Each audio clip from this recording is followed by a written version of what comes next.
who's starting off. I mean, it feels weird to say welcome back, but this is the first time we've talked to you. Yeah. So welcome back. Thank week you. 10. What was it like, just getting back here? Feels like a million years ago now. But... Yeah. Honestly, just having the previous connections and people that I knew from here just helped me to get settled really quickly, and so I've been able to just focus on ball and not having a training camp and OTA. So really just trying to get up to speed, make sure I'm in game shape, and try and figure out the best way that I can contribute to the team. How much has Sean changed from back then to now? I mean, we all change, we all grow. I was 20 years old when I was here, so we've all grown up a little bit, we've all changed, we've all matured, and so, I'm just happy to be back. What is the biggest thing you guys have harped on in the receiver room about what you guys can do more consistently? We know it's just making our plays, trying to help the quarterback out, trying to help out the offense. We kind of all took turns last week making our mistakes, and so just knowing that when the ball's in the air, we got to make our plays. How about the concept of getting open? I mean, people want to say, oh, the receivers must not be getting open, but without having any idea if that's yeah, I mean, accurate or not. If you just look at last week, it's just a matter of catching the ball. I mean, there's a couple times I drop a ball, and some of the other guys drop a ball, and so we make those catches. We're not sitting here talking about guys getting open, and so just making our plays, helping the quarterback out. We have space. I was in, I was two contested plays that I should have called, balls that I usually make, and so it's just a matter of catching the ball, making the plays. On those dropped balls, is that like a hand placement thing, chemistry with the quarterback, focus? Like what goes into that? Personally, I'm going to say, it's just a matter of focus and locking in on the ball.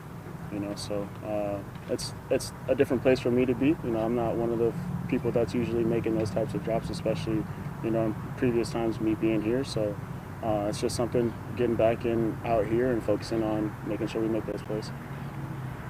Mark said he's staying at your place because Teron's family is here now. Yeah. How did he go about just hey, does anybody have an extra room? How did that go? So Mark and I have been close since we were together here and have kept our relationship, as we've been on other teams. Just the group of guys that we had, my rookie year, my second year here, we're like family. And so Mark, when he first got back, was like, hey, I'm going to be kind of jumping around from place to place. You got space? And I'm like, yeah, bro, I got an extra room whenever you're ready.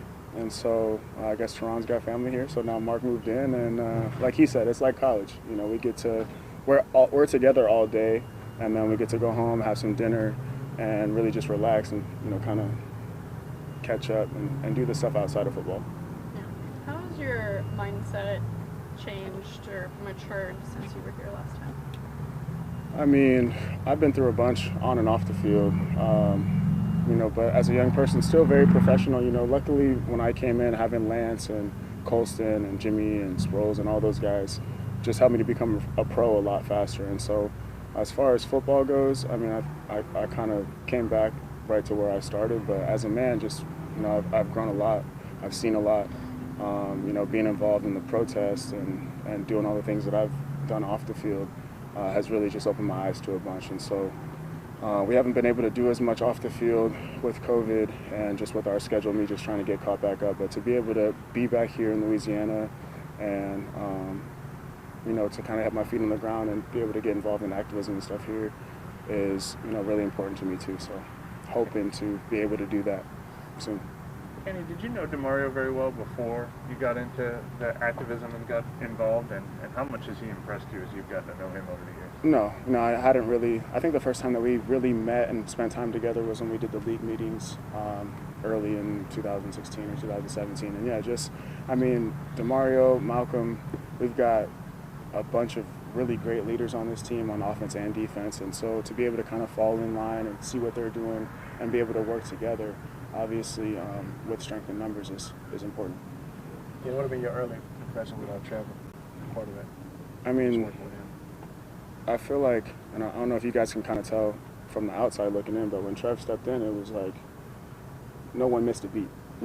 Sean went out, I think, the first play that he was in and called a play-action pass. And so, I think the expectation here is when somebody goes down, the next person steps up. And so that's how this program's ran. And so with Trev in there, that's exactly how things are going. You know, we're going to run our offense the way that we feel like is the best way that's going to help us win the game. And, you know, we have all the confidence in the world that Trev will help us do that. Kenny, you've been a part of some great offenses here. Your all numbers aren't quite where they were way back when. Where's the ceiling for this offense? I mean, how much further can you all get? I mean, the stats sometimes tell a little bit of a lie because, you know, if you have a bad game, one bad game, then it's hard to kind of make those numbers up. And so we know that if we just go out and execute and score points, make our plays, we're going to win games. And so that's really the bottom line. We're not really focused on where we're on the stats, on the stat sheet, who's scoring the touchdowns, who's got the yards. It's just about winning games. And so, you know, that's all we're really focused on. Yeah, 5-3, despite some of the low offensive rankings, the most important numbers. Yeah, I mean, staying away from turnovers, staying away from penalties, playing clean football. The defense is playing really well, and so for us, it's just going out there, executing, making our plays, and the stats really don't matter. Thanks a lot. Cool. Thank you. All right. See y'all.